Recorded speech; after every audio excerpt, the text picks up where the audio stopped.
Hello students, today we are going to discuss the last chapter of geography, that is human resource. This is the last chapter from class 8th geography, okay.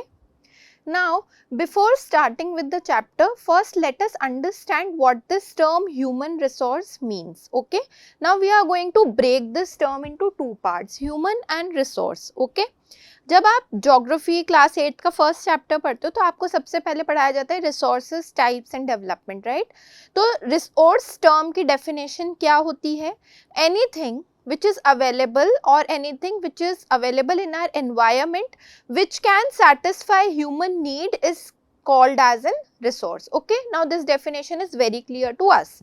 Now what if we add human term before resource? That means जब human beings खुद as an resource act करने लग जाएं तो हम उस person को as a human resource consider करते हैं, यानी कि ह्यूमन बीइंग अपने आप में in itself is an very important resource and in fact this is one of the greatest resource that any country has.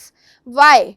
That is because human beings वो हैं जो कि अपने पोटेंशियल को, अपनी स्किल्स को, अपनी नॉलेज को, अपनी इंटेलिजेंस को यूज करके और कोई भी चीज की वैल्यू डिटरमिन कर सकते हैं, ठीक है. वैल्यू डिटरमिन करने का मतलब यहाँ पर क्या है कि वो एक्चुअली में उस चीज की यूज हमें बता रहे हैं. एग्जाम्पल लेते हैं बहुत छोटा सा कि हम आज के टाइम पर बोलते हैं that coal is a very important fossil fuel जिसकी अवेलेबिलिटी कम है.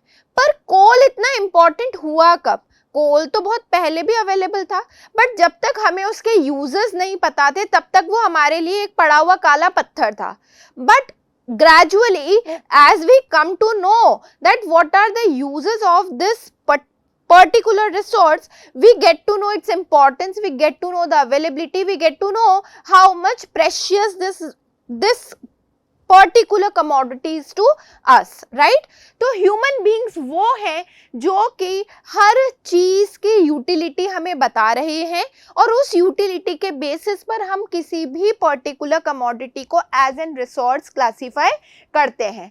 Hence what do we say that human beings, if they are healthy, if they are technically sound, if they are skilled and if they are able to utilize their abilities into full potential, we call them as a very important resource and it is very crucial for all round development of the country. Hence we need healthy, educated, skilled, aware people who have technical know-how, who are actually educated enough, right.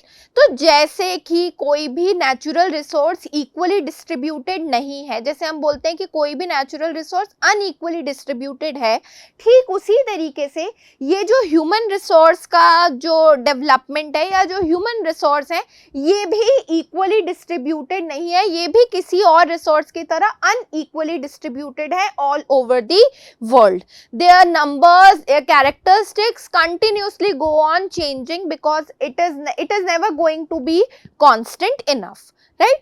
Now let us come to that how the population is distributed. We are here given a graph, okay, and by this graph we come to know population in millions, okay. Now we are given the countries Japan, Nigeria, Russia, Bangladesh, Pakistan, Brazil, Indonesia, USA, India and China. Now the distribution of population you can see highest is in China, then second highest is in India, then we come to know that Japan में ये चीज minimum है.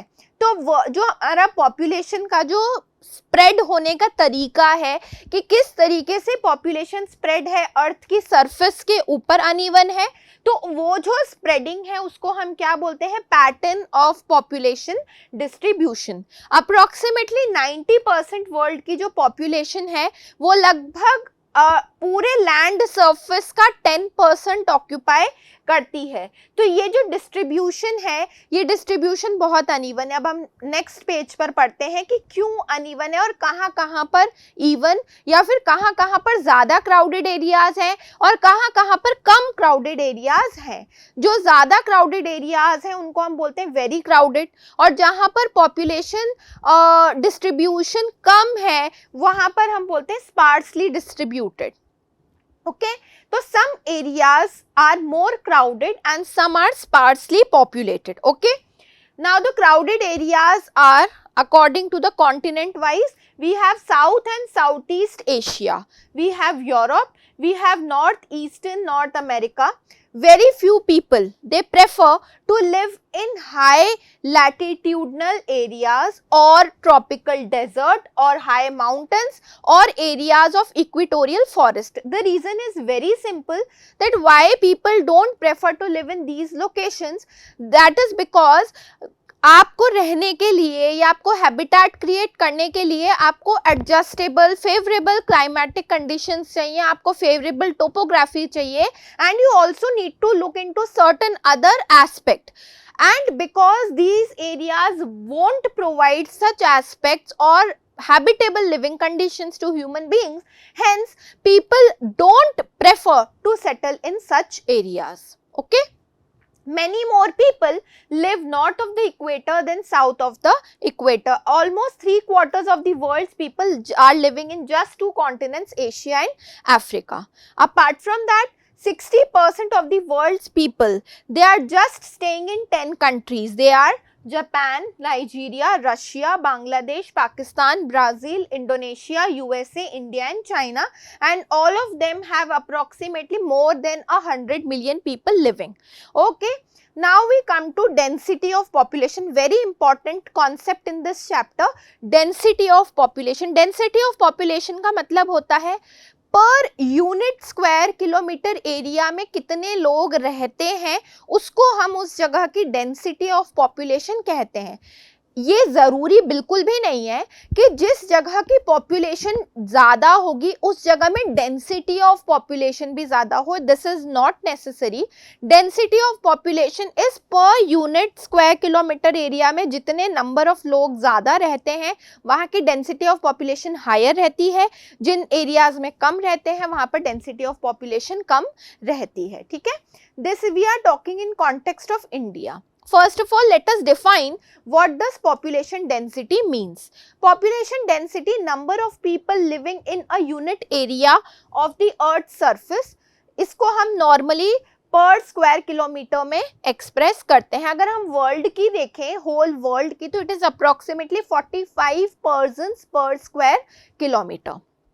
Okay, density of population constant obviously नहीं रहेगी किसी भी part of the world में, क्योंकि वो कंटिन्यूसली चेंज होती रहती है, उसके ऊपर काफ़ी सारे फैक्टर्स अफेक्ट डालते हैं. Hence it can not be stable, it can not be constant. Take an example that supposedly we have a class in which 100 students can be adjusted. Okay, now if 100 students, out of 100 students, 10 students move out of the class and go and join some other class, so what will happen? The density or the deduction from part A will be added on part B. यहाँ से जो चीज़ थी वो कम हुई, deduct हुई और दूसरी जगह पर वो जाकर ऐड हो गई.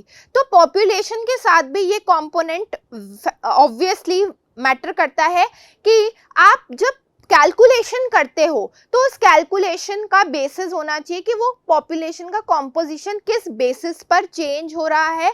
लोगों के आने और जाने से ये बहुत ज़्यादा मैटर करेगा. ठीक है, अब हम डिस्ट्रीब्यूशन ऑफ पॉपुलेशन पर आते हैं. जैसा हमने फर्स्ट टॉपिक में पढ़ा था कि वो अनइवन है, तो वो क्यों है और किस वजह से कई जगहों पर वो ज़्यादा रहता है.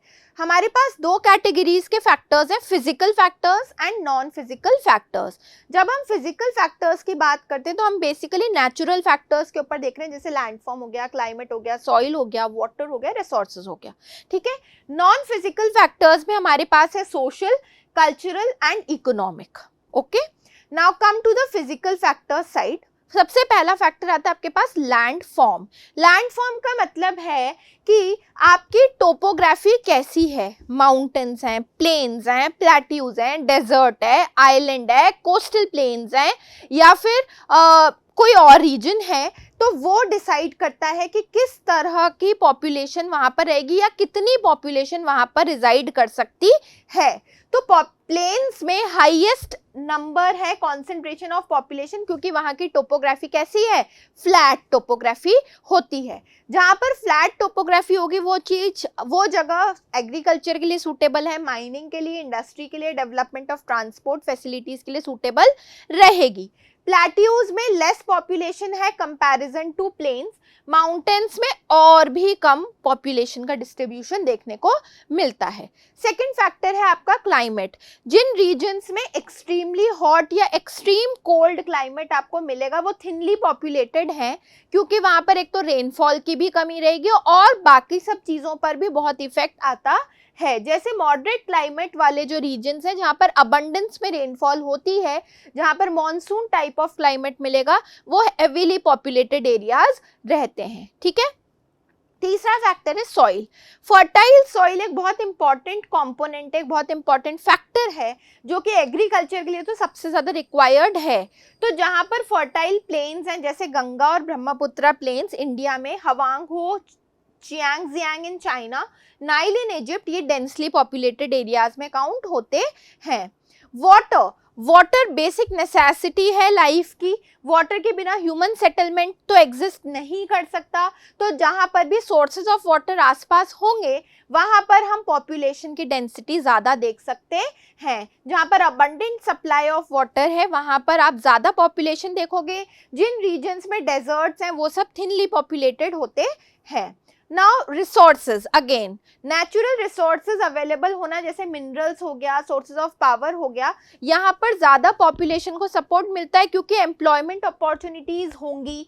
डिस्कवरी ऑफ मिनरल्स हमें ये अलाउ करते हैं कि people migrate from place to place. ऐसे जो माइग्रेंट्स हैं ये माइग्रेंट्स और रिसोर्सेज के डिस्कवरी में डेफिनेटली मूव करते हैं। It creates more employment opportunities for the people. Now we come to the non physical factors. Non physical factors का मतलब ये है, इसमें हम तीन चीजों को कंसीडर करेंगे, social, cultural and economic. Social का मतलब है कि आप सबसे पहले अपनी हाउसिंग फैसिलिटीज के ऊपर भी ध्यान देने की कोशिश करोगे। जहाँ पर हाउसिंग फैसिलिटी होंगी, एजुकेशन जहाँ पर अच्छी होगी, हेल्थ फैसिलिटीज जहाँ पर अच्छी होंगी, वहाँ पर आप ज़्यादा एक्सपेक्ट कर सकते हो कि पॉपुलेशन का रेजिडेंस हो। कल्चरल में कई लोग प्रेफर करते हैं कि जो जगहों की कल्चरल वैल्यू है, रिलीजियस सिग्निफिकेंस है, वो ज़्यादा अट्रैक्ट करती है प्लेसेस लोगों को, जैसे वाराणसी, जेरूसलम, वेटिकन सिटी, ये कुछ एग्जाम्पल्स हैं। इकोनॉमिक, जहाँ पर इंडस्ट्रियल डेवलपमेंट हो सकता है, एम्प्लॉयमेंट अपॉर्चुनिटीज क्रिएट हो सकती हैं, तो लोग एम्प्लॉयमेंट के सर्च में माइग्रेट करते हैं from place to place. For example Osaka in Japan, Mumbai in India, ये डेंसली पॉपुलेटेड एरिया है। अब हमारी पॉपुलेशन कांस्टेंट नहीं है, हमारी पॉपुलेशन कॉन्टिन्यूसली चेंज हो रही है, वो डिक्रीज भी हो सकती है या इंक्रीज भी हो सकती है। ठीक है, तो ये जो पॉपुलेशन चेंज है इसका मतलब है number of people, population change refers to change in the number of people during a specific time। ठीक है, जो वर्ल्ड की पॉपुलेशन है वो स्टेबल नहीं रही है, वो कंटिन्यूसली इंक्रीज हुई है क्योंकि नंबर ऑफ बर्थ और डेथ में हम चेंजेस देख सकते हैं। 1880s तक वर्ल्ड की जो पॉपुलेशन है वो स्टेडीली ग्रो करी थी, मतलब धीरे धीरे स्लो ग्रोथ थी। Large number of babies were born but they died early. Okay, अब that happened as there was no proper health facility, मतलब डेथ जल्दी होना ये भी एक नेगेटिव एस्पेक्ट को आपका शो करता है कि आपके यहाँ पर मेडिकल नेग्लिजेंस है या फिर मेडिकल फैसिलिटीज प्रॉपर नहीं मिल पाती। Sufficient food was not available for all the people. Okay, sufficient food was not available, shortage of food. इस वजह से हम क्या देखते हैं कि पॉपुलेशन में जो इंक्रीज था वो हो तो रहा था पर उसी रेट पर डिक्रीज भी हो रहा था। 1820s में जो वर्ल्ड की पॉपुलेशन है वो अप्रोक्सीमेटली 1 बिलियन थी। 150 ईयर्स लेटर अर्ली 1970s में वर्ल्ड की जो पॉपुलेशन है वो कहाँ तक पहुँच गई, 3 बिलियन तक पहुँच गई। इसको हम बोलते हैं पॉपुलेशन एक्सप्लोजन, ब्लास्ट होना। ठीक है, 1999 में less than 30 year later population double to 6 billion. The main reason for this was क्योंकि अब ज़्यादा प्रोविजंस थे, ज़्यादा ध्यान दिया जा रहा था फूड सप्लाईज के ऊपर, मेडिकल फैसिलिटीज़ के ऊपर, डेथ रेट के ऊपर ध्यान दिया जा रहा था, and the number of children who were born remain fairly high. Okay, now this factor, what affects the population changes? Three factors affects it. Okay, three factors affect it. First is birth rate, second is death rate and third is migration. Okay, अब हमारे पास बहुत अच्छा ये मैं आपको last topic अभी पढ़ा रही हूँ, हम इसका एक्चुअली में जो डिटेल है वो नेक्स्ट लेक्चर में कवर करेंगे, तो मैं आपको ये एक छोटा सा पिक्टोरियल जो यहाँ पर प्रेजेंटेशन है उसके थ्रू बता देती हूँ।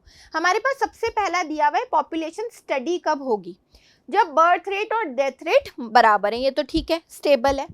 पॉपुलेशन इंक्रीज कब होती है, जब बर्थ रेट ज़्यादा है और डेथ रेट कम है, ठीक है।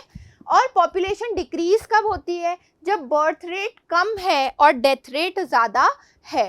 ये आपके पास तीन वेरिएशंस हैं, तीन तरह से पॉपुलेशन का चेंज बताया हुआ है through this. Now we are going to discuss these three factors, birth rate, death rate and migration.